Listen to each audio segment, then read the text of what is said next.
La technique du cinéma et la dimension des salles rendent difficile la vision exacte d'un film de tous les points d'un cinéma.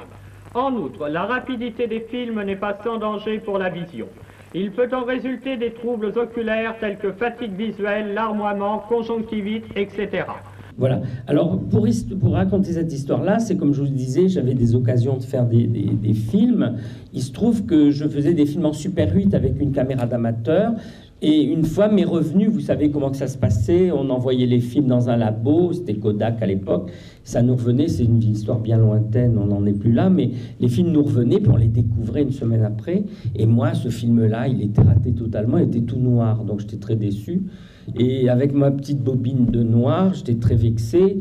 Et c'est 8 mm, c'est très petit. Alors je l'amenais tous les matins au bureau, et tous les matins au bureau, pour me venger, j'avais un cutter et des marqueurs et tout ça, et je me suis amusé à gratter la pellicule, vous savez, tout simplement, comme on gratte, voilà, dessus, et j'ai fait ces graffitis sur la pellicule.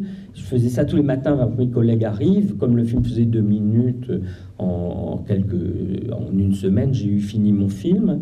Et après, je dis, mais c'est toutes ces images très abstraites et un peu bêtes, qu'est-ce que je vais en faire?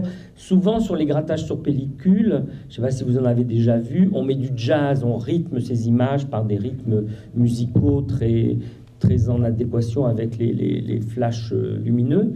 Et du coup, j'ai dit, tiens, on va changer, on va mettre une voix. Et avec des amis, on a eu l'idée de cette recommandation médicale pour éviter d'avoir les yeux abîmés par des flashs lumineux.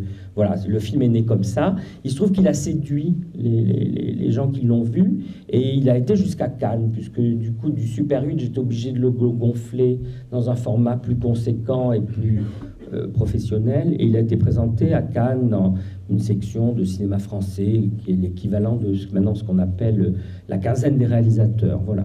Donc c'était ma première incursion dans les festivals grâce à ce film. Alors, vous voyez, c'est vraiment un film fait d'une manière très spontanée, en amateur, presque innocemment, et il se trouve qu'il m'a vraiment incité à encore aller plus loin dans le cinéma. Et alors après, j'ai fait l'hématosaure de Lavran. Alors je vais d'abord auprès de vous m'excuser parce que la qualité des films que vous voyez est pas bonne du tout. Ces films qui sont réalisés dans les années 70-80, on sait même plus où sont les originaux. Ça, c'est le problème actuellement. Donc vous allez voir les tout premiers films que vous allez voir, ils sont dans une qualité dont je m'excuse, on en reparlera après aussi si vous voulez. Voilà. Alors on va voir l'hématosaure de Lavran, qui est aussi un grattage sur pellicule, mais où j'étais un peu plus loin dans la technologie, parce que d'abord c'était sur du 16 mm, donc une pellicule plus large, où on voit mieux pour travailler, puisqu'on pose le film sur une sorte de dépoli, sur une table lumineuse, et image par image, on vient gratter, on vient créer l'image que vous allez voir s'animer.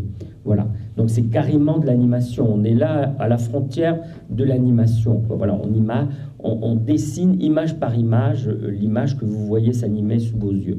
C'est ce que j'ai fait là, et c'est ce que j'ai fait avec l'hématosaure de Lavran. Un titre un peu compliqué, mais je vous l'expliquerai après. Voilà.